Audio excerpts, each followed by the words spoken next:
মৰমৰ ছাত্ৰ ছাত্ৰীসকল তোমালোকৰ অনুৰোধক্ৰমে পুনৰ মই BA 4th সেমিষ্টাৰ আছামিজৰ যিখন মাইনৰ পেপাৰ হয় অসমীয়া কবিতা সেই পেপাৰখনৰ স্যাম্পল পেপাৰ আকাৰে কেইখনমান মিল থকা পেপাৰ তোমালোকৰ মাজত দাঙি ধৰিছোঁ। আশা কৰোঁ এই পেপাৰ কেইখনে চালে তোমালোকে কেনেকুৱা ধৰণৰ পেপাৰ আহিব সেইটো এটা আইডিয়া হ'ব পাৰে আৰু কিছুমান কুৱেশ্যন দুই এটা কুৱেশ্যন তোমালোকৰ কমনো পৰি যাব পাৰে। গতিকে পেপাৰ কেইখন তোমালোকে চাবাচোন। এতিয়া মই এখন যিখন দিছোঁ 4th সেমিষ্টাৰ 4 year ডিগ্ৰী কোৰ্চৰ মেজৰ 7 পেপাৰ C7 যিখন পেপাৰ হয় সেই পেপাৰখন অসমীয়া কবিতা আৰু এইখন তোমালোকক মাইনৰ হিচাপে দিছে। কিন্তু এই পেপাৰখনৰ প্ৰথম দুটা ইউনিট সম্পূৰ্ণ তোমালোকৰ লগত মিল আছে, কিন্তু বাকী পিছৰ দুটা ইউনিট তোমালোকৰ লগত মিল নাই। গতিকে পেপাৰখনৰ যিকেইটা বস্তু তোমালোকৰ লগত মিল আছে সেই বস্তুখিনিহে তোমালোকে চাবা। কিন্তু এটা কথা ভাল হৈছে যে পেপাৰখনৰ মডেলটো তোমালোকৰ সম্পূৰ্ণ একেই হ'ব, কাৰণ 60 মাৰ্কছৰ পেপাৰ এখন, যিহেতু এইটো কালি পৰহি হৈ যোৱা পেপাৰ এখন আৰু এতিয়াও তোমালোকৰ তেনেকুৱা ধৰণৰ মডেলতে কুৱেশ্যন আহিব। আৰু পেপাৰখনৰ নামো একেই, অসমীয়া কবিতাই, এখনো অসমীয়া কবিতা, তোমালোকৰো অসমীয়া কবিতাই। ইয়াত 1 নম্বৰীয়া 7টা কুৱেশ্যন আহিছে, ঠিক তেনেধৰণে তোমালোকৰো 7টা বা নহ'লেও 6টা কুৱেশ্যন আহিবই 1 নম্বৰীয়া, সেইটো এটা কনফাৰ্ম হ'ব পাৰা। তাৰপাছত তোমালোকৰ কি হৈছে, শ্বৰ্ট নোট টাইপ কুৱেশ্যন অহা নাই। তোমালোকৰ কুৱেশ্যনবোৰ কি হৈছে যে প্ৰত্যেকটো ইউনিটৰ পৰা লং কুৱেশ্যনকৈ আহিছে। গতিকে ইয়াত তোমালোকৰ যিখিনি মিল আছে সেই মিল থকা কুৱেশ্যনখিনি তোমালোকে লিখি ল'বা। যে ৰোমান্টিক কবিতাৰ প্ৰধান লক্ষণসমূহ আলোচনা কৰা, এইবোৰ তোমালোকৰ ৰোমান্টিক কবিতা তোমালোককো লাগে, সেইখিনি তোমালোকে চাবা। অসমীয়া কবিতাত ঐতিহাসিক পৰিক্ৰমাৰ কেইটামান ভাগত ভাগ কৰা হৈছে, এইখিনি তোমালোকৰ কমন বস্তু, সেইখিনি চাবা। যিকেইটা তোমালোকৰ চিলেবাছৰ লগত মিল আছে নিজে পঢ়ি চাওঁতে গম পাবাই, সেইখিনি চাবা। মাত্ৰ মই তোমালোকৰ আইডিয়াটো হ'বৰ কাৰণে দিছোঁ। তাৰপাছতো এইখন যিখন পেপাৰ দিয়া হৈছে ইয়াতো তোমালোকৰ দিয়া হৈছে কেইটামান কবিতা। ইয়াত চমুটোকা লিখিবলৈ দিছে। তোমালোকৰ এতিয়া যিকেইটা কবিৰ নাম আছে মিল আছে সেই কবিকেইজনৰ তোমালোকৰ চমুটোকা লিখিবলৈ দিব পাৰে বা তেওঁলোকৰ কবিতাৰ চমুটোকা দিব পাৰে। গতিকে টাইপটো তোমালোকে গম পাবা যে কেনেকুৱা টাইপৰ পেপাৰ আহিছে 4 year ডিগ্ৰী কোৰ্চত। গতিকে সেইটো এটা তোমালোকৰ ভাল হ'ল। আৰু লগতে আগতে হৈ যোৱা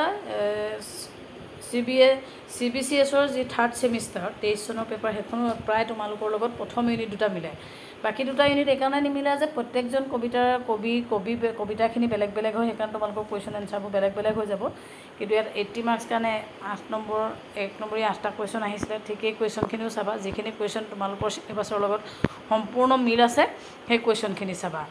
ইয়াতো তোমালোকৰ এইকেইটা কেইবাটাও বস্তু মিল আছে। ৰোমান্টিক কবিতাৰ কথা তোমালোকক যিহেতু লাগে সেইখিনি চাবা। তোমালোকৰ চৰ্যাপদসমূহৰ কথাও তোমালোকৰ চিলেবাছত মই দেখিছোঁ, সেইখিনি তোমালোকে চাব পাৰা। গতিকে যিকেইটা বস্তু তোমালোকৰ চিলেবাছত সম্পূৰ্ণ মিল আছে বা পেপাৰৰ মডেলটো কেনেকুৱা টাইপত আহিছে সেই কথাখিনি যাবা।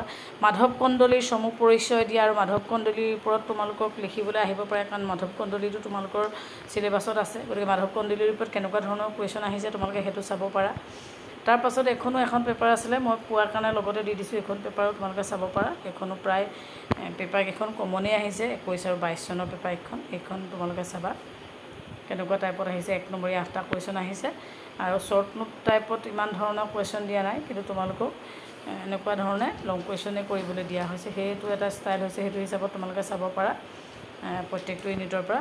আৰু তাৰ আগতে তোমালোকে চিলেবাছখনত ভালকৈ গুৰুত্ব দিবা। এখন তোমালোকৰ চিলেবাছ মাইনৰ যিখন চিলেবাছ অসমীয়া কবিতাৰ, ইয়াত তোমালোকৰ মাৰ্কছ ডিষ্ট্ৰিবিউশ্যনটো চাবা। প্ৰথমৰ যিটো ইউনিট অসমীয়া কবিতাৰ ইতিহাসৰ বিষয়ে পৰিচয়মূলক ধাৰণা, এই দুটা আৰু পুৰণি কবিতা, এই দুইটা ইউনিট সম্পূৰ্ণ তোমালোকৰ মেজৰ যিখন মই ফাৰ্ষ্ট পেপাৰ দিলোঁ, যে প্ৰথমতে যিখন পেপাৰ দিলোঁ C7 পেপাৰ, সেই পেপাৰখনৰ লগত সম্পূৰ্ণ মিল আছে। আৰু এই ইউনিট দুটাৰ পৰা তোমাৰ প্ৰথমটোৰ পৰা 10 মাৰ্কছ, তাৰপিছত পৰা 13 মাৰ্কছ আহিব। কিন্তু পাছৰ যিখিনি ইউনিট আছে 3 নম্বৰ ইউনিট ৰোমান্টিক কবিতা, নতুন কবিতা, এইকেইটাৰ পৰা তোমালোকৰ মাৰ্কছবোৰ বেছি আহিব। ৰোমান্টিক কবিতাৰ পৰা আহিব 13 নম্বৰ আৰু যিটো তোমালোকৰ নতুন কবিতা সেই কবিতাটোৰ পৰা আহিব তোমালোকৰ 24 নম্বৰ। গতিকে সেই যিটো তোমালোকৰ 4 নম্বৰ ইউনিট, সেই ইউনিটটো অলপ বেছিকৈ পঢ়িবা, যাতে তাৰ পৰা কুৱেশ্যনখিনি বেছি আহিব, কাৰণ তাত 24 নম্বৰ দিয়া হৈ আছে। গতিকে প্ৰত্যেকজন কবিতা দিয়া হৈছে, কবিতাখিনিৰ বিষয়ে ভালকৈ পঢ়িবা। যিহেতু তোমালোকৰ হাতত কিতাপ আছে গম পাইছে, মই মাত্ৰ তোমালোকে অনুৰোধ কৰি থকাৰ কাৰণে চিলেবাছখন চাই তোমালোকৰ ৰিলেটেড যিখিনি কুৱেশ্যন পেপাৰ মিল আছে কনচাল্ট কৰি, মই টিচাৰৰ লগত কনচাল্ট কৰি এই পেপাৰকেইখন তোমালোকৰ মাজত দাঙি ধৰিছোঁ, তোমালোকে চাবা। আৰু বাৰে বাৰে কৈছোঁ, পেপাৰকেইখন দিছোঁ যদিও তোমালোকৰ চিলেবাছৰ লগত মিল নথকা কুৱেশ্যনখিনি চাই নাথাকিবা, জাষ্ট এবাৰ ৰিডিং দি চাবা। যিহেতু দুটা ইউনিট সম্পূৰ্ণ মিল আছে, কিন্তু বাকী পিছৰ দুটা ইউনিট মিল নাই, কবিতাখিনি বেলেগ বেলেগ হয়। কিন্তু এটাই চাব পৰা যে পেটাৰ্ণটো কেনেকুৱা ধৰণৰ আহিছে, সেই পেটাৰ্ণটো তোমালোকে জানিবৰ কাৰণেও মই দিছোঁ যে এইখন পেপাৰত তোমালোকৰ এইফালে দিয়া হৈছে শ্বৰ্ট নোট টাইপ। তোমালোকক এই 5 নম্বৰীয়া এটা কুৱেশ্যন কৰিবলৈ দিছে, এনেকুৱা ধৰণে শ্বৰ্ট নোট হিচাপে। বাকী ইভাগে তোমালোকক কুৱেশ্যন দিয়া নাই, এইখিনি লং কুৱেশ্যনে আছে। গতিকে কুৱেশ্যনখিনি অলপ এনেকুৱা টাইপত পঢ়িবলৈ চাবা, যিহেতু অসমীয়া কিতাপবোৰৰ পিছফালে ইমান কুৱেশ্যন দিয়া নাথাকে, সেইকাৰণে চাগে তোমালোকৰ অকণমান অসুবিধা পোৱা।